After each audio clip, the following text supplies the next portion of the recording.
Ya, jelang sidang agenda replik hari ini, tanggapan jaksa terhadap pledoi dari terdakwa obstruction of justice. Pemirsa, kita kembali berbincang lagi bersama dengan Pak Bambang Rukminto, pengamat kepolisian. Baik, Pak Bambang, ini kembali ke pertanyaan saya yang tadi. Kalau saya bacakan, Hendra Kurniawan dan Agus Nurpatria mendapat tuntutan 3 tahun kurungan ditambah 20 juta denda serta subsidiar 3 bulan. Kemudian Irfan Widianto 1 tahun penjara, Baikuni 2 tahun, Arif Rahman 1 tahun, dan Cuk Putranto 2 tahun. Hendra Kurniawan dan Agus Nurpatria mendapat hukuman yang terberat 3 tahun ditambah 20 juta denda dan subsidiar 3 bulan kurungan. Ini apakah sudah sesuai nih kalau menurut Pak Bambang Rukminto dengan perjalanan sidang yang kita dengarkan dari saksi-saksi untuk tuntutan dari jaksa, Pak Bambang? Kalau saya melihat tuntutan itu ya, yang berjenjang 3 tahun, 2 tahun, 1 tahun, ini saya melihat jaksa lebih menitik beratkan pada persoalan tanggung jawab. Siapa yang bertanggung jawab terkait kasus ini gitu loh. Artinya kan Hendra Kurniawan ini adalah Karo Paminal ya, Karo Paminal yang posisinya paling tinggi di antara sekian anggota, sementara Irfan Widianto adalah perwira pertama yang paling junior. Gitu. Artinya jaksa di sini melihat itu siapa yang paling bertanggung jawab terkait kasus ini. Terlepas dari itu, memang hukuman ini harus fungsi dari hukuman ini tentunya harus memberikan efek jera kepada juga bukan hanya pada para pelaku tapi juga efek jera pada personil yang lainnya agar hal serupa tidak terulang lagi seperti itu. Makanya saya melihat ini bukan persoalan banyak atau panjangnya hukuman, tetapi lebih pada persoalan memberikan efek jera kepada yang lainnya seperti itu. Pak Bambang, ini dari semua terdakwa obstruction of justice mengaku tidak tahu menau mengenai rencana Verdi Sambo untuk kasus pembunuhan berencana Brigadir Nofriansyah Yosua Huta Barat. Dengan tuntutan dari jaksa itu, apakah bisa menyimpulkan sebenarnya ada pengetahuan mereka akan hal itu? Atau justru sebaliknya mereka tidak tahu tapi tetap mendapatkan hukuman seperti perintangan penyidikan itu, Pak Bambang? Persoalannya bukan tahu tidak tahu ada motif apa di balik upaya Verdi Sambo untuk menutupi peristiwa itu ya. Tetapi mereka sebagai seorang penyidik, mereka tentunya harus profesional, apalagi memiliki masa kerja yang sudah sangat panjang, pengalaman yang sangat banyak. Polisi ini kan berbeda dengan militer yang ketika di medan perang hukumnya adalah menembak atau ditembak seperti itu. Tapi polisi ini memiliki rentang waktu, ada ketidakburu-buruan, ada kehati-hatian, asas kehati-hatian dalam sebuah penyelidikan gitu. Dan rentang waktu ini tentunya mereka memiliki waktu untuk berpikir apakah apa yang dilakukan ini benar atau salah seperti itu. Hanya saja memang secara kelembagaan memang tidak ada tempat untuk mengadu ketika mereka ini menolak perintah atasan. Sementara secara kelembagaan di Propam ini adalah lembaga yang paling superpower di internal kepolisian sebagai tempat mengadu dan untuk menindak oknum-oknum yang melakukan kesalahan. Makanya ini juga menjadi presiden buruk juga ketika Propam ini tidak mendapatkan kepercayaan bagi anggotanya sendiri. Terus lalu kepada siapa mereka mengadu? Dalam peraturan Kapolri memang seseorang bawahan yang tidak setuju dengan perintah atasannya bisa mengadukan kepada atasan dari atasannya ini sendiri. Tetapi ini tentunya dirasa mereka tidak efektif. Bagaimana kalau dari atasannya ini memiliki kedekatan dengan atasannya yang memberi perintah salah ini. Makanya memang ke depan memang harus ada lembaga eksternal untuk memberikan ruang atau menjadi saluran bagi para personil di internal untuk mengadu keluhan-keluhannya seperti itu.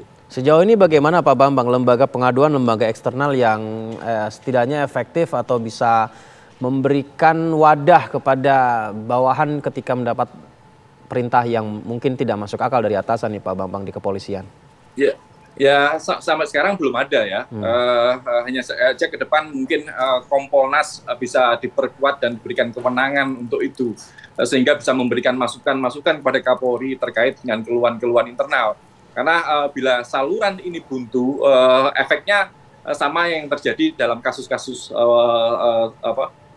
beberapa saat ini, seperti laporan viral polisi peras polisi, Polisi atau ya. kemudian seorang polisi mencoret-coret markasnya dengan tulisan sarang pungli seperti itu. Artinya kan tidak ada saluran yang bisa mereka percaya untuk mendengarkan keluhan-keluhan mereka. Makanya ini menjadi harus menjadi momentum juga untuk menjadi evaluasi internal bagaimana ke depan menangani keluhan-keluhan itu sehingga tidak perlu viral tapi bisa diselesaikan lebih baik secara kelembagaan seperti itu. Propam dengan keleluasannya atau aparat kepolisian dengan keleluasannya tentu diharapkan bisa mengungkap suatu perkara dengan sangat cepat ya Pak Bambang. Namun di satu sisi apakah justru ini juga bisa jadi cenderung menjadi kelemahan yang membuat oknum kepolisian melakukan suatu kewenang-wenangan nih Pak Bambang? Ya, itu kan alasan klise ya. Tetap saja dalam sebuah penyidikan polisi harus lebih mengedepankan asas kehati-hatian gitu. Tidak boleh terburu-buru meskipun harus cepat. Cepat ini kan ada ukuran waktunya yang sudah diatur dalam KUHP gitu. Maksimal 14 hari sudah harus ada progres. Seperti itu kan kalau lebih dari 14 hari tentunya ini adalah poin plus bagi penyidik gitu.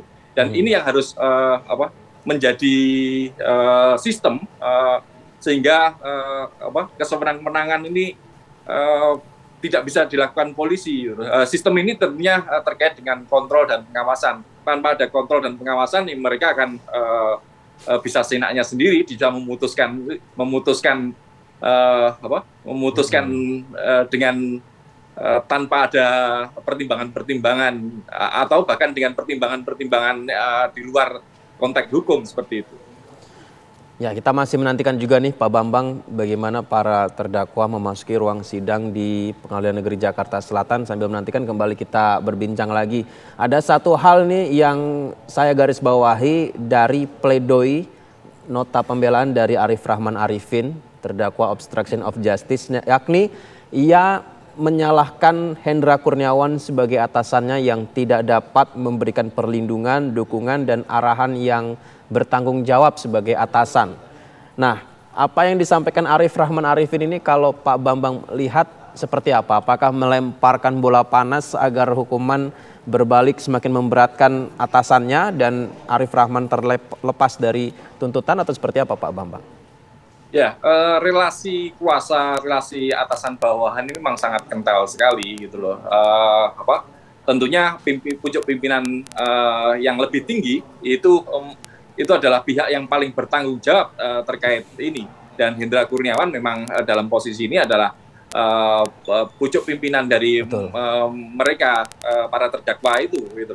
Makanya kalau kemudian kesalahan itu ditimpakan dengan kepada Hendra Kurniawan, itu ya wajar-wajar saja karena memang Hendra Kurniawan lah yang bertanggung jawab terkait dengan proses yang ada di Biro Paminal atau di jajaran Biro Paminal seperti itu.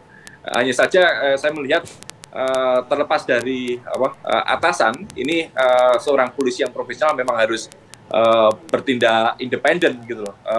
Mereka bisa patuh pada peraturan, bukan hanya sekedar memperhatikan arahan-arahan dari pimpinan. Apalagi mereka ini sudah memiliki masa kerja yang sangat panjang, pengalaman yang panjang, dan tentunya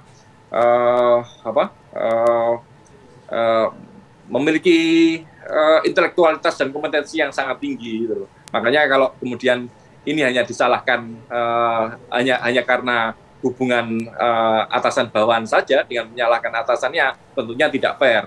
Mereka juga harus bertanggung jawab terhadap apa yang sudah dilakukannya seperti itu. Memang secara manusiawi kita berempati pada para terdakwa ini gitu. Tetapi ini adalah konsekuensi dari sebuah profesi yang harus ditegakkan dan untuk menjaga marwah institusi kepolisian. Kalau tidak, ini akan ke depan akan terulang-terulang lagi. Seperti itu. Kalau dari persidangan yang mendengarkan kesaksian dari terdakwa Hendra Kurniawan, ini apakah Pak Hendra ini mengetahui merasa dibohongi begitu atas perintah Verdi Sambo pada saat peristiwa itu berlangsung atau justru ketika baru diungkap di persidangan nih Pak? Nanti kita bahas ini lebih lengkap lagi ya Pak Bambang. Kita jeda terlebih dahulu, pemirsa tetap bersama kami di Breaking News TV One.